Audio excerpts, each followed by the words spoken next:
sa bunker, mayroon din daw mga secret tunnel sa KOJC compound at ang isa rito, konektado sa private hangar ni Kibuloy. Nabalita na po ito dati pa na talagang itong si Pastor Kibuloy ay mahilig talaga na magpagawa ng mga bunker na ito at yan po yung binabantayan natin para siguraduhin na hindi po makakatakam itong mga subjects ng warrant of arrest po natin.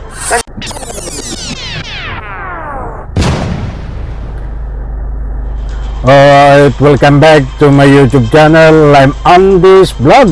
Ito, mga kaibigan, latest update tungkol dito sa paghuli kay Kibuloy diyan sa loob ng tunnel sa compound ng KOJC.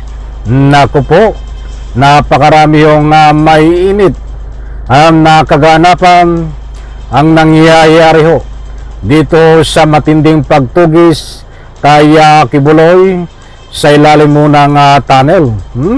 Talagang ilang araw na ba ito? Ay day 6 kung hindi ako nagkakamali po ngayon. 6 na araw na ho. Ano na nga ba ang nangyari? Latest update to, nabuhat po diyan sa ika nga po mga kapulisan na kanilang mga aksyon. Naku po ay matindi sapagkat itong natuklasan ho ng mga kinaukulan sa pangunguna ho ni General Torre kasama ang kanyang mga masisipag na pulis ay itong tunnel na kanilang natuklasan ang exit ho ay karugtong may lagusan dito sa private hangar. Ibig sabihin ho ay yung tunnel ho ay may lagusan exit papunta ho sa paliparan. Ibig sabihin, unong private hangar. Nako po, ay matindi. Dahil doon sa lagusan, may helicopter. Doon sa lagusan, sa exit ng tunnel ay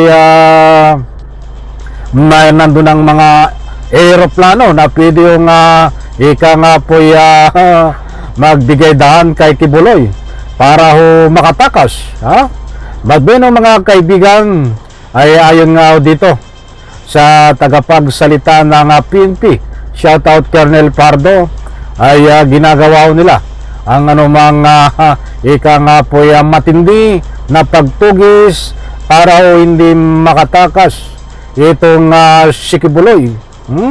At mainit din nga pong usapin na may nagtalakay na rin na sa social media na baka ito ay nakatakas na dahil dito sa natuklasan na ika nga po private hangar sa lagusan. Mantakin mo matindi yun, di ba? May sariling paliparan doon po sa exit ng tunnel. Bibigyan po natin ng linaw nito dahil marami ho ang kumakalat sa social media na mga balita dahil para hindi ho kayo mabiktima ng anumang fake news ay tayo po ay may pinagbabatayan na mismo na kumukuha po tayo ng ating mga latest update ay galing din po sa mga kinaukulan na nandiyan ho sa ika nga po ay mismo ang compound ng KOJC na sila po mismo ang humuhuli. Ito po, wag po kayong alis at dito bibigay ko po sa inyo ang iba pang latest update. Ito po. Sa compound ng Kingdom of Jesus Christ sa Davao. Sinubukan ng mga pulis na pasukin ang cathedral na posible umanong pinagtataguan ng pastor, pero hinarang sila ng mga miyembro ng KOJC. Napag-alaman na mayroong mga tunnel sa compound na konektado raw sa isang hangar. Maliwanag po mga kaibigan. Napag-alaman po ng PNP na mayroong isang may tunnel sa loob ng compound na konektado dito sa private hangar. Muli kong ulitin, ang ibig sabihin ng private hangar ay pwedeng dumaan doon dahil mayroon nudong ika nga paliparan. Pwedeng alam nyo, itong si Kibuloy ay mayroon pong aeroplano, mayroong helicopter. Ituloy po natin para lubos po nating maunawaan. Sa frontline ng balitang yan, si Gary De Leon. Sa ilalim ng katedral na ito sa loob ng Kingdom of Jesus Christ compound, pinaniniwala ang nagtatago ang pugante ni si Pastor Apollo Kibuloy. Sa paligid nito, nakapalibot ang mga pulis, pati mga miyembro ng KOJC. May nadetect daw ang Philippine National Police na heartbeat at signs of human life sa ilalim nito sa pamamagitan ng ground penetrating device. Ito raw ang gamit sa paghahanap ng mga biktima ng lindol na natrap sa mga gumuhong gusali. Pero ang ilang miyembro ng KOJC mariing itinanggi na dyan nga nagtatago si Kibuloy. Ay gibi na yan. At sabi nga, may mariing itinanggi ng membro ng KOJC na hindi daw nagtatago diyan si Kibuloy. Ay talagang yan ang sasabihin nila. Ay alangan naman sabihin niyang mga membro ng KOJC na nandiyan ay siyempre ay gagawa ng mga anumang kasinungalingan yan. Dito sa sunod po nating ipi-play ay matutuklasan po natin dito na umiiyak itong babae dahil wala dyan si Kibuloy, wala diyan si Pastor. Naku po, halatado kaya kayo ayaw niyong papasokin. Yung ibig sabihin ng wala si Kibuloy diyan ay kabaliktaran. Ano kami? O ito, para pakinggan po natin. Kasi wala dyan! Huwag niyo i-explode! Please lang! Wala nga dyan, sir! May nagbanta rin daw na pulis na pasasabugin ang kanilang katedral. Ito raw ang gagawin ng mga otoridad kung hindi pa rin nila isusuko si Kibuloy. May isang pulis na tumawag doon sa aming maganda at na lawyer na si Attorney Kay Lorente at nag-provide ng information na bubumbahin daw itong aming cathedral which is really a Tama, magagaling sila, di ba? Doon muna tayo, narinig niyo itong babae na huwag niyong gawin yan, huwag niyong i-explore yan dahil wala dyan si Kibuloy. Alangan naman sabihin mo diyan, alangan naman sabihin nilang nandiyan si Kibuloy. Nako po, ay halatado. Halos humihingi ng negosasyon to dahil ayaw ipagalaw kay Kibuloy. Itong ika nga po kaya isang lugar ho doon. Dahil sabi nga, wala diyan si Kibuloy. Sino maniwala naman sa inyo? Itong membro ng KOJC na to, di ba? Pumapalakot ay umiiyak di ba? And then ang sabi ng abogado ay ito namang pinagbibintangan.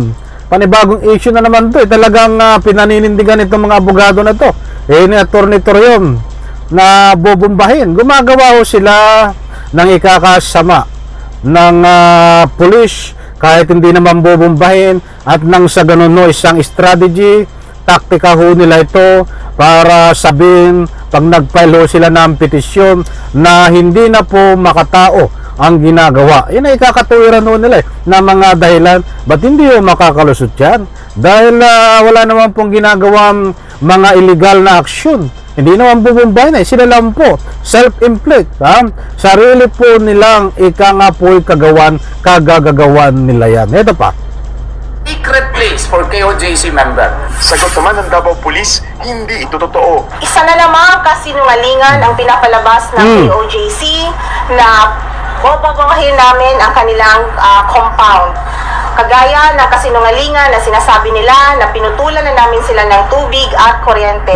Bukod sa bunker, mayroon din daw mga secret tunnel sa KOJC compound. At ang isa rito, konektado sa private hangar ni Kibuloy. Nabalita na po ito dati pa na talagang itong si Pastor Kibuloy ay mahilig talaga na magpagawa ng mga bunker na ito at yan po yung binabantayan natin para siguraduhin na hindi po makakatakam itong mga subjects ng warrant of arrest po natin. Nanindigan naman ang Department of Justice. alright mga kaibigan, nako, so maliwanag ho, mayroon pong secret tunnel na nadiscover itong mga kapulisan at wag po tayong mag-alala na bantay sarado ho ito. Malino naman ho ang sinabi nitong tagapagsalita ng PNP na si Colonel Fajardo na bantay sarado na at sinisigurado po nila na hindi po makakatakas mga kaibigan. Ano po? So yan po ang mga latest update na kaganapan diyan sa loob ng QGC sa paghuli dito kay Kibuloy. Hindi ko na po ulitin dahil alam nyo na din dahil lagi po nating tinatalakay na ito na mayroon po silang sinusundan kung kung nasaan si Kibuloy. At alam ko ay tipid ang ating PNP sa pagbigay ng anumang impormasyon dito sa mga kaganapan kung anuman ang ginagawa nila sa mga operational matter. That is kung pwede nga, wag ibalita yun di ba? Pero hindi naman mapigilan, di ba? That is confidential para hindi makatunog yung kabila. Kung mapapansin nyo ay laging sinasabi at tinatalakay sa balita. Katulad kanina lang po ay nasabi din sa balita na bobombahin. Dahil lagi yung pinapakalat nito. Nitong abogado na si Atty. Torreon. Sila ho ang may kagagawanan yan. Wala pong mangyayaring ganyan. Lahat po ng aksyon na legal ng PNP ay ginagawa ho. Pero ang pagbubomba, hindi po. Muli sinasabi ko po dahil marami ho ang nagtatanong kung totoo din daw po yun. So ito po mga kaibigan, na maliwanag ho na gumalaw ang PNP doon po sa natuklasan nilang private hangar ay mayroon ho at mayroon pong exit. Doon sa exit ay nandun ho ang paliparan na pwedeng lumipad patungo ho yun doon sa ibig sabihin nun, isang tunnel. Ang exit ho ay matatagpuan ho ang paliparan. Hindi naman po lingid sa inyong kaalaman na ito yung may helicopter. Mayroon pong eroplano at hindi rin po maalis sa duda at mga public opinion ng taong bayan na baka ito di umano ay nakatakas na gamit ang ika nga po'y exit doon gamit yung kanyang mga panghipapawid na sasakyan. But nagbabatay po tayo mga mahal kong taga-subaybay dito po sa ika nga po'y mga binibitawan na statement para hindi tayo makapambiktima ng fake news ay nagbabatayo tayo sa mga galawan na legal kung ano man ang mga pahayag ng PNP, lalong-lalo na ito ang batayan natin na sabi ng tagapagsalita ng PNP na si Colonel Fajardo dito sa nataklusan na exit na hangar, yung ika nga po secret tunnel na may lagusan na ika nga po private hangar ay bantay sarado na para hindi makatakas itong ika nga po si Kibuloy at kung sino pa man ang kasama nito. Wala po silang nababanggit na ito ay nakatakas na. Gusto lang po nating linawin mga kaibigan kasi marami po nagtatanong na baka ito ay nakatakas na. Ang pinagbabatayan po natin dito ay ang mga pahayag ho ng PNP. Malinaw po diyan na bantay sarado. Itong ika nga po exit na may private hangar at nang sa ganon, hindi ho makatakas. Malinaw ho. Ibig sabihin ho, ay nandiyan ang kanilang subject, mga kaibigan. At abangan po natin ito at kabang-abang. Bukas o either mamaya, nagbibigay po ako ng latest update.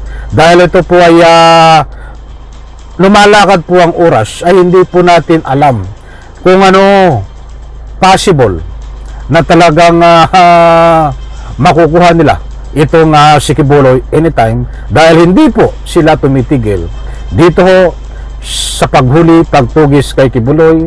At ang latest update pa nga ay mayroon pong mga nagdagdag sila ng mga kagamitan para sa pagtugis, mga aparato dito ho kay Kibuloy. At tatalakayin po natin yan sa sunod nating vlog, itong mga latest na pinadala ng mga kagamitan, karagdagang kagamitan sa paghuli dito kay Kibuloy. Okay, maraming salamat po. Yan po muna ang latest update. Diyan po sa comment section, inanyayahan ko po kayo magbigay ng anumang public opinion. Isang like lang sa video na ito. Bye-bye. Palakpakan.